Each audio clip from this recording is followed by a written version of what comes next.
क्योंकि एक मिशन है जो कि इंसान को सिर्फ चांद पर ही नहीं ले जाएगा, बल्कि चांद पर इंसान की कॉलोनीज को बनाएगा। Back to the moon in text का यूज किया जा रहा है क्योंकि हम चांद पर जा नहीं रहे हैं, बल्कि चांद पर वापस जा रहे हैं।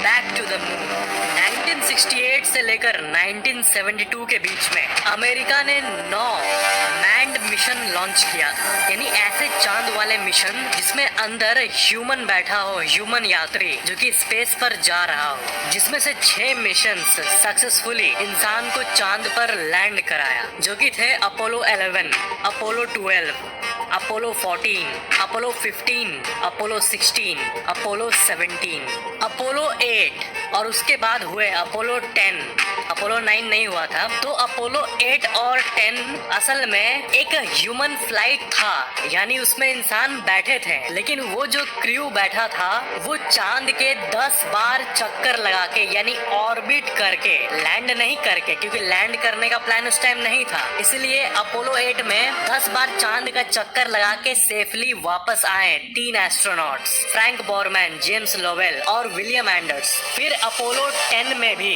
एक ऐसे ही ऑर्बिट वाला मिशन किया जाता है बिना लैंड के, इसमें चांद के चारों तरफ ऑर्बिट करके वापस आया जाता है। फिर आता है वो ग्रैंड अपोलो 11 मिशन, जिसमें नील आर्मस्ट्रांग चांद पर उतर कर ह्यूमैनिटी के पूरे इतिहास में एक हिस्ट्री क्रिएट कर देते हैं। उसके बाद अपोलो 12 भी सक्सेसफुल हो जाता है, और उसके बाद अपोलो 13 जो कि एक फेल्ड मिशन होता है, जिसमें एस्ट्रोनॉट्स असल में फंस जाते हैं स्पेस में, लेकिन उनको किसी तरह सक्सेसफुली वापस लाया जाता है, यानी किसी की मौत नहीं होती।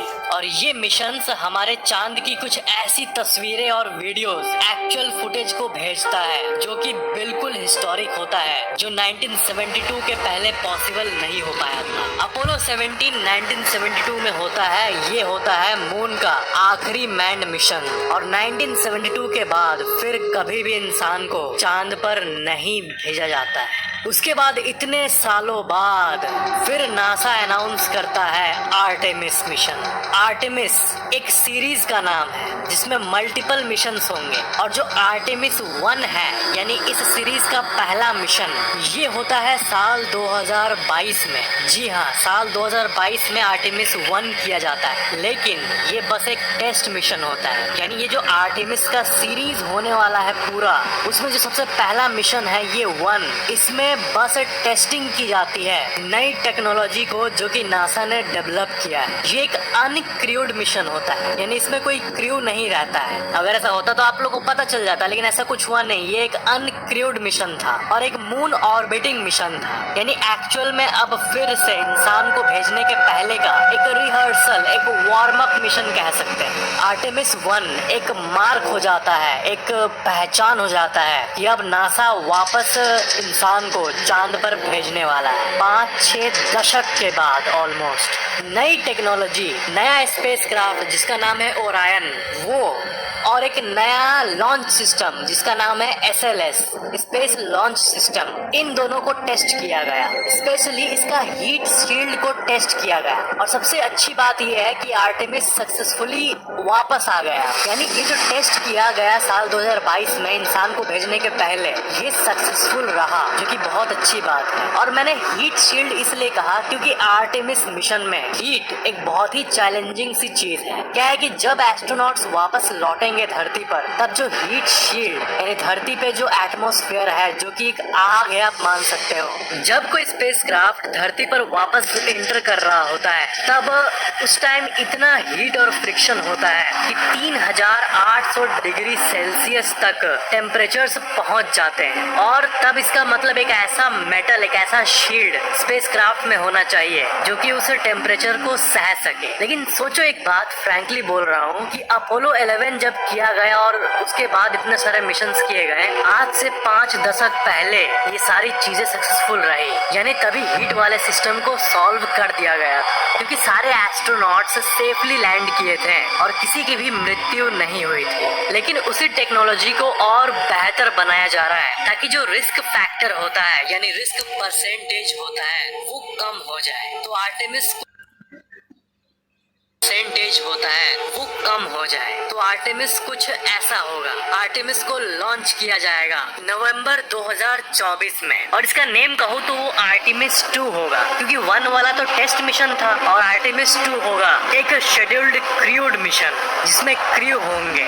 लॉन्च होने के बाद बूस्टर्स रॉकेट से अलग हो जाएंगे। उसके बाद स्पेसक्राफ्ट धरती का एक ऑर्बिट लगाकर सीधा चांद की ओर निकल जाएगा। लेकिन अपोलो मिशन और आर्टेमिस में फर्क ये रहेगा कि चांद पर पहले से ही एक ऑर्बिटर रहेगा जिसका नाम है गेटवे, और ये जो स्पेसक्राफ्ट है जिसमें धरती से चांद तक जाएंगे क्रू, वो स्पेसक्राफ्ट सीधा गेटवे में जाके फिट हो जाएगा, यानी डॉकिंग होगा। और फिर डॉकिंग होने के बाद वो उसके अंदर चले जाएंगे, और अंदर जाने के बाद फिर एक लैंडर जो कि गेटवे नामक ऑर्बिटर में पहले से ही रहेगा, उसके अंदर सारे लोग चले जाएंगे। और फिर लैंडर निकल जाएगा मून के तरफ, और वहां से तो मून काफी पास होगा क्योंकि ये ऑर्बिटर मून को ही तो ऑर्बिट कर रहा है। और फिर फाइनली वो चांद पर नीचे लैंड कर जाएगा, और फिर वापस आते टाइम इसी गेटवे का ही इस्तेमाल किया जाएगा। मतलब इस बार जाने के पहले ही सारी प्रिपरेशंस हो चुकी होंगी, और फिर वो क्राफ्ट वापस धरती की तरफ बढ़ेगा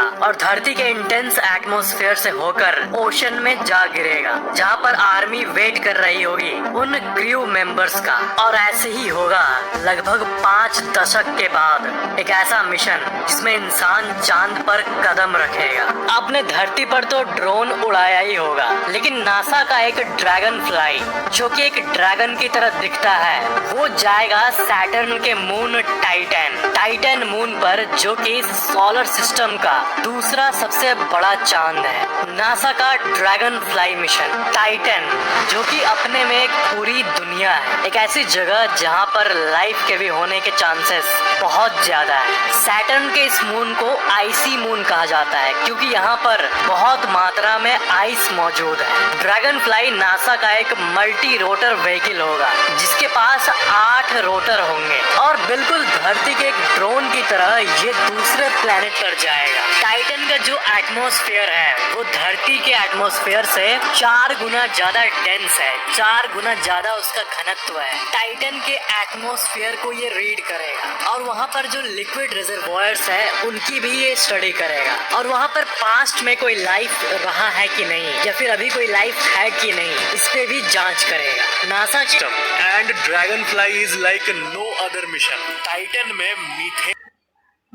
वर्षा होती है, मीथेन के क्लाउड्स हैं, और ये हमारे सबसे पहले प्लैनेट, सूरज के सबसे पास वाला प्लैनेट मर्क्यूरी से भी ज्यादा बड़ा है। जी हाँ, आपने सही सुना, एक ऐसा चांद जो कि मर्क्यूरी प्लैनेट से भी ज्यादा बड़ा है। चांद होने के बावजूद भी, और इतना बड़ा होने के बावजूद भी हमारे सौर मंडल में जितने भी चांद मौजूद है उसमें तब भी ये दूसरे नंबर पर आता है, क्योंकि पहला नंबर है गैनीमेडे। जी हाँ, अगर सबसे टॉप चांद की बात करें पूरे सोलर सिस्टम में तो जुपिटर का सबसे बड़ा चांद गैनीमेडे है, इस सोलर सिस्टम का सबसे लार्जेस्ट मून, जो कि हमारे चांद से भी ज्यादा बड़ा है, ऑलमोस्ट डबल। और अगर टॉप बिगेस्ट मून का लिस्ट देखोगे तो गैनीमेडे के बाद आता है टाइटन का मून। जी हाँ, वही हमारे अर्थ का मून। 6 नंबर पर आता है यूरोपा, जो कि फिर से जुपिटर का मून है। जुपिटर इतना बड़ा प्लेनेट है कि उसका 95 मून। जी आपने सही सुना, 95।